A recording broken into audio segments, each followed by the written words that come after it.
You're listening to the Beer O'Clock. The Beer O'Clock Show. You're listening to the Beer O'Clock Show.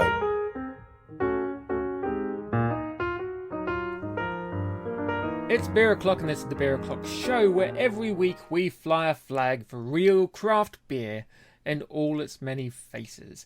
Joining me this week, looking all smart in his shamrock pajamas, it's Steve. Hello, Steve. Hi, Mark. How are you doing? I'm doing alright, mate. How are you? I'm very well, thank you. Very good. This week, as part of our Six Nations season, we're doing Ireland. We're going over to the Emerald Isle, and we're doing a beer that I've heard the Duns rattling on about on their last couple of podcasts for some unknown reason. Apparently this is a good beer.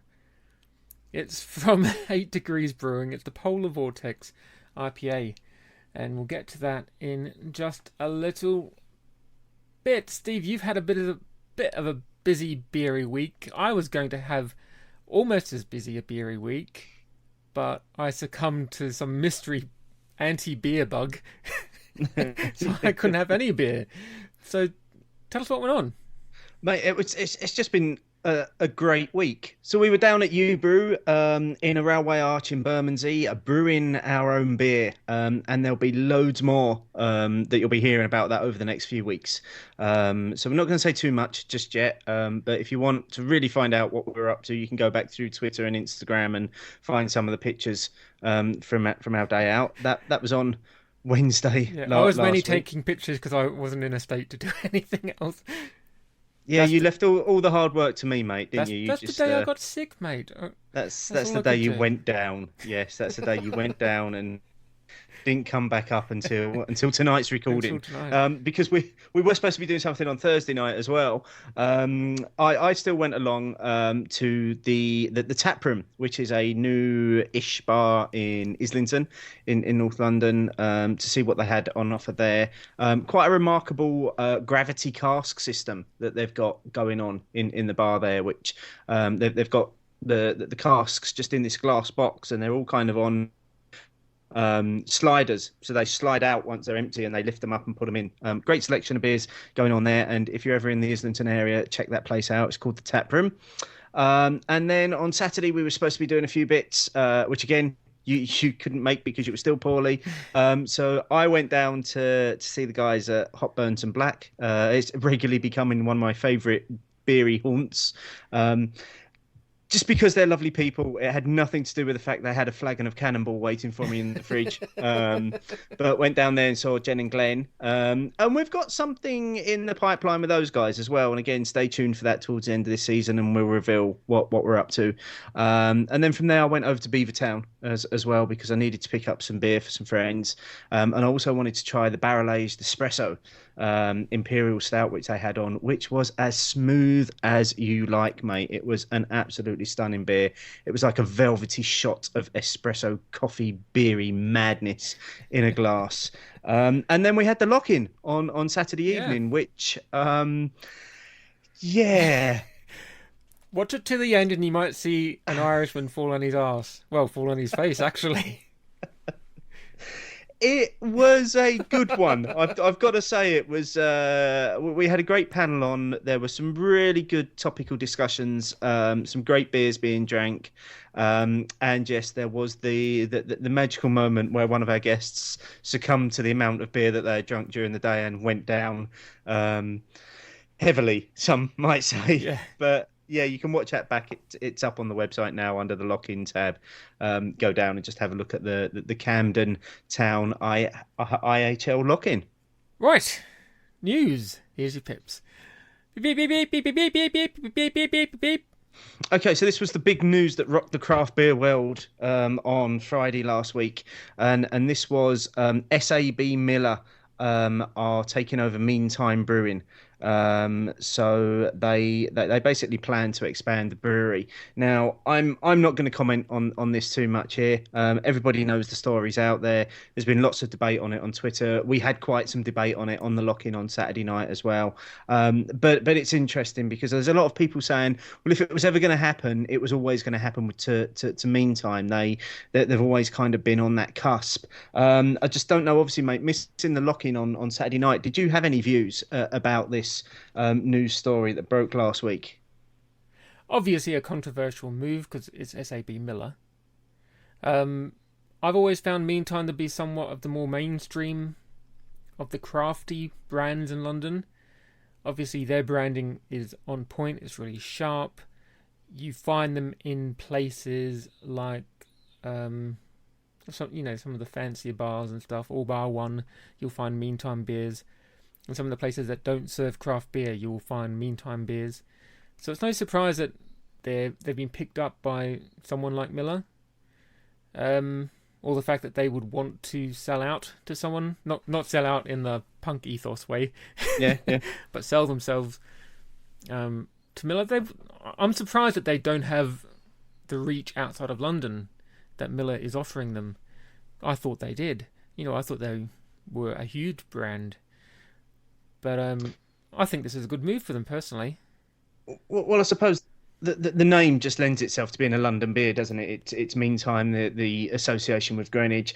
I think one of the poignant things that a few people pointed out was, well, actually, SAB Miller have done a very, very good job of looking after the Pilsner Urquell brand, and look at how many bars you now find in. And actually, if they do the same with Meantime, then it's got to be a good thing. Yeah, I mean, I didn't realise Pilsner Urquell was a Miller brand. I don't necessarily think it's a bad thing. No, I don't think so. So, in direct contrast to that, a new brewery launched last week as well. Now, people will know from following my exploits on Twitter and hearing me talk about it. The North Bar in Leeds is a place that I like to frequent whenever I'm up there, because they have a permanent cannonball keg, and I will always find my way to wherever there's a permanent cannonball keg on. But they've now launched their own brewing company called North Brewing Co. There's very little detail around this at the moment, but you can check out the website at northbrewing.com for more information about the beers that will be coming out from that new brewery. More news about more new beer heading your way, and this will be great news to people that followed us last season, and people that have followed us and seen us bang on about the great beer that is of Foam and Fury. Galway Bay have announced that their beers will soon be hitting the UK shelves.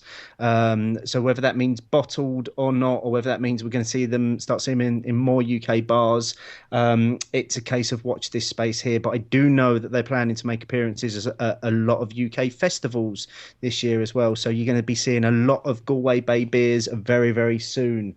Brewdog news, just because it's been ages since we've had any. Unsurprisingly, last week they hit the 5 million milestone already for their Equity for Punks 4 funding campaign. So that's within 20 days they've hit 5 million.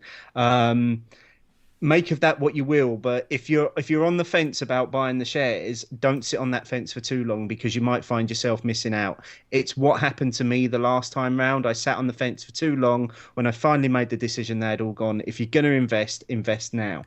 And then finally, with the quick news stories this week, a friend of the show, Matt Curtis, has relaunched his website and his blog. So Total Hours has now got a new look and a new feel to it. Launched this week with a great new blog about Weirdbeard. So check out Matt's website. And just to finish off the news tonight, mate, we've got an exclusive coming up here. We welcome back to the Beer O'Clock Show Claudia from the Independent Manchester Beer Convention, otherwise known to the legions of beer geeks as Indy Man. Welcome back to the show, Claudia. Thanks a lot, Steve. We are literally days away from this year's tickets going on sale for Indy Man. Can you give us a bit of a preview in terms of what we can expect from this year's event? Oh boy. Well, I'm not going to be able to give away very much, because we've basically decided to keep a veil of mystery around what's happening this year. But what I can tell you is that we're most definitely coming back bigger and better. So you can expect more stuff happening outside, more stuff happening inside, a load of international brewers turning up again. And the usual sort of mixture of just fun and games and a couple of talks and just hopefully an all-around good time for people and lots of interesting beer. Lots of interesting beer. And that's what everyone's most excited about. Have you managed to retain it at the Victoria Baths again this year? Because I know there was some question last year that you were wondering whether you'd outgrown the venue. Yes, we will be at the Baths again. Hopefully, I mean, with what you saw last year, a little bit with the outside area, we're hoping to make use of that even better this year. So to kind of, I guess, spread people around the venue a bit more, get people to explore a bit more, move around. So hopefully that will work in that intended way. Okay, and the tickets go on sale on the 1st of June? That's right. That's 2 weeks from today, from Monday. So, yeah. And can you just give us an idea of the pricing structure for the tickets this year? We've not changed very much, I think, in the way of pricing. So I think it's sort of for the premium sessions a bit more. Somehow I seem to recall £13 or £14 or something like that. Sort of for Friday night and Saturday night. We have a trade session again on the Friday morning, or Friday day session rather. So if you've not yet dropped us an email, please do trade@indymanbeercon.co.uk, and we hope to see a lot of familiar faces there to network and to have a good time, catch up with friends. That's what people tend to use the trade session for, which is great. So nothing major. I mean, price point for festivals is always an issue, isn't it? Because a lot of people are used to sort of very low prices going in. So I mean, we put on a lot, I think, in terms of what people can explore and breweries that people don't generally get to see as often. So hopefully that won't seem like a barrier. Okay, great stuff. So just remind us of the dates again for people that don't know when Indy Man is this year. Of course. It starts the 8th of October and runs till the 11th. So there's a Thursday night session, Friday day and Friday night, Saturday day and Saturday night, and a Sunday session that's slightly extended. So lots of opportunity to come and explore a cool building and hang out in Manchester. There's things been happening up here. We now have a Piccadilly tap. There's loads of new places popping up all the time that cater to those who are beer enthusiasts. So I think there's a lot going on for people to explore. Okay, and where do people go to find out tickets and more information? Definitely check out the website. That's indymanbeercon.co.uk. The link for the tickets is up, and they'll be ready to go, as I said, on June the 1st. I think starting from 9. So mark your calendar if you haven't already. And we hope to see you all in Manchester in October. Okay, great stuff. Well, that's one date that my alarm has already been set for. That's the 1st of June at about 9 o'clock. And we'll look forward to seeing you up in Manchester for the event. And that's the news this week. So all very exciting stuff going on. Very good. Right, enough of that. Let's get into this week's beer because we're both thirsty. It is from 8 Degrees Brewing from Ireland. It's Polar Vortex IPA. 5.8%. Where are they from? Apart, not Ireland. From the foot. I know that much. From the foot of the majestic Galtee Mountains, according to the label. My back of the label research. Let's get into this the label, beer. yeah. So tonight's beer comes courtesy of our good old friend, the Irish Beer Snob, who sent this over to us. We've given him enough grief tonight about his performance on the lock-in, so it's time we said thank you to him for supplying us with this beer. This beer was in very, very short supply when it was released in Ireland. It was one of those kind of must-have beers, much more readily available on keg. We were very lucky to get hold of 2 bottles to it. So thanks, Wayne. Appreciate you sending this over. Yeah, thanks, mate. Anyway, it pours a lovely coppery colour. Very slight half finger head. Not much carbonation at all, if any, that I can see. Nice and clear, though. That's a clean looking glass. Yes, there's a lovely aroma to it as well. Oh, Like yeah. you say, it's got a lovely look to it. It's that lovely dark orange, dark amber colour. The aroma, it's all there's some resins in there. There's a little bit of syrup, a little bit of pine, some toffee, some caramel. I'm getting a very faint hint of sweet fruits as well, like a pineapple. Yeah, maybe some mango in there that's- as well. A little bit of apricot as well coming through there. You know what, mate? I am really looking forward to getting into this. Well, let's do it. Let's do it, mate. Cheers. Sláinte. Wow, that's bitey. Oh, it's very easy as well, though. It is. It's very light on the alcohol, but I mean, as soon as you start drinking it, those hops are nibbling at the inside of your mouth. They're wanting a piece of you. Absolutely, But yeah. it's not a heavy mouthful though. It's very light.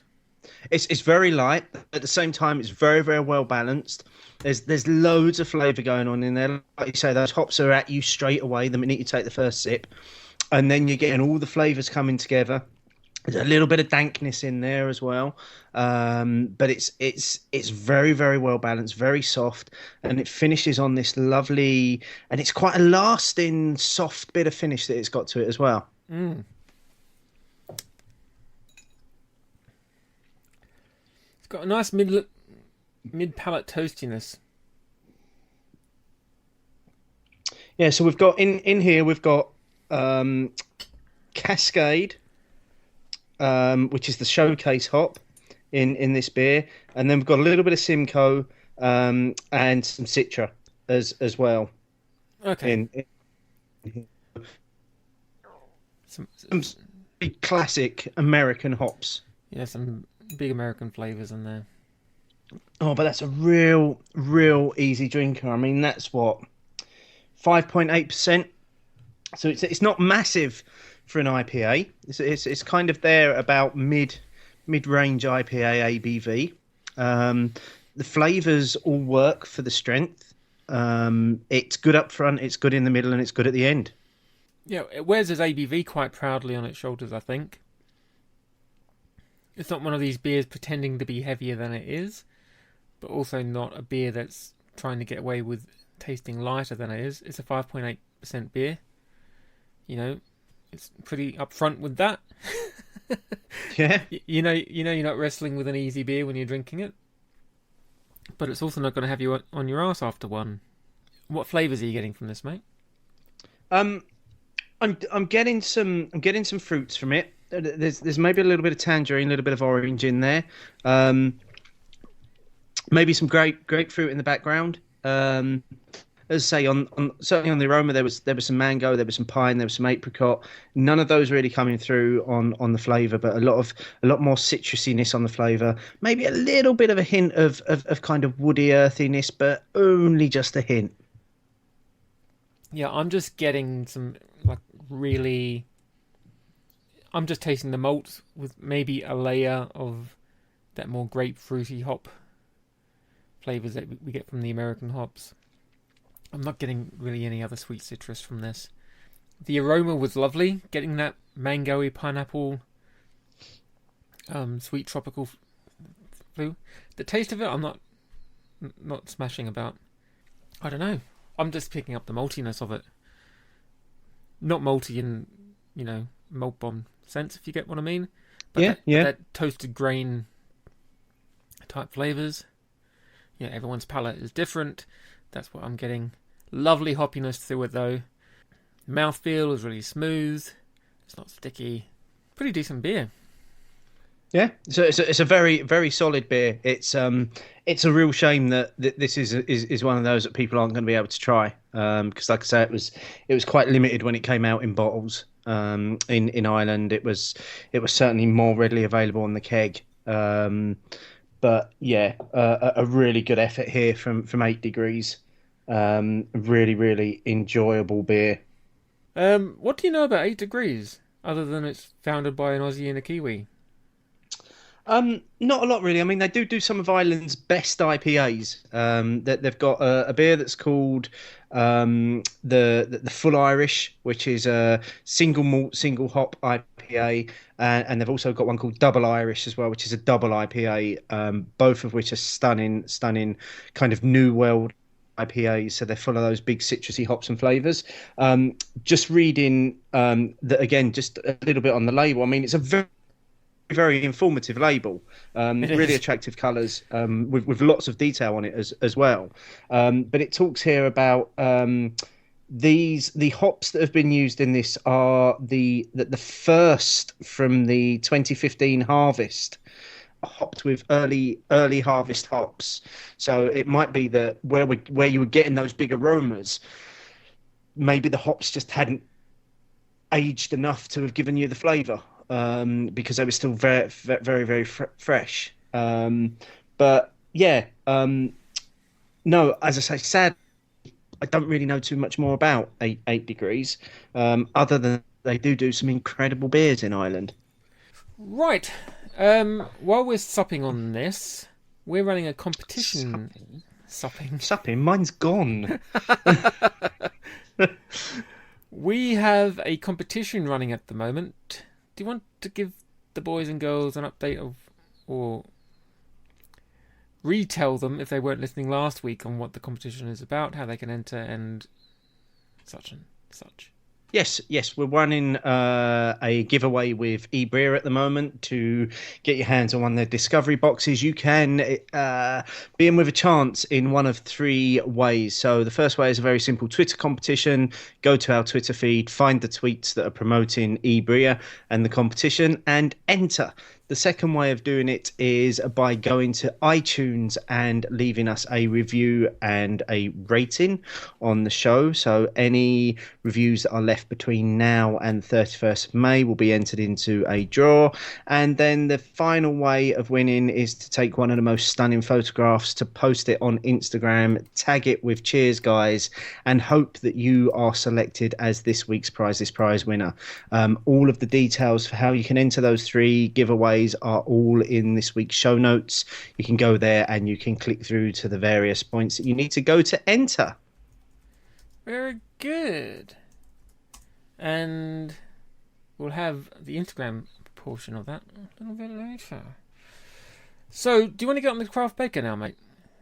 Yeah, let's do Craft Baker. All right. Here's your theme tune. Fingers me home, diddy hoo, gada do. Ye beer horn, beer skirtin, bork, bork, bork. Bork, bork, bork. Okay, so just reintroducing the Craft Baker segment again. This week I have made some crispy beer mac and cheese balls. So these are delicious. Very simple. Sorry. Very simple mac and cheese, beery mac and cheese recipe. So 220 grams of soft cheese, 440 grams of any grated cheese that you want. Put it in a pan, melt it down, chuck in 330 mils of whichever beer you think will go with it. Let all of that settle, cook some macaroni, throw it in the sauce, and you've got the most amazing beer mac and cheese. I took it a step further and turned them into deep fried crispy balls. So basically, once I've made the beer mac and cheese,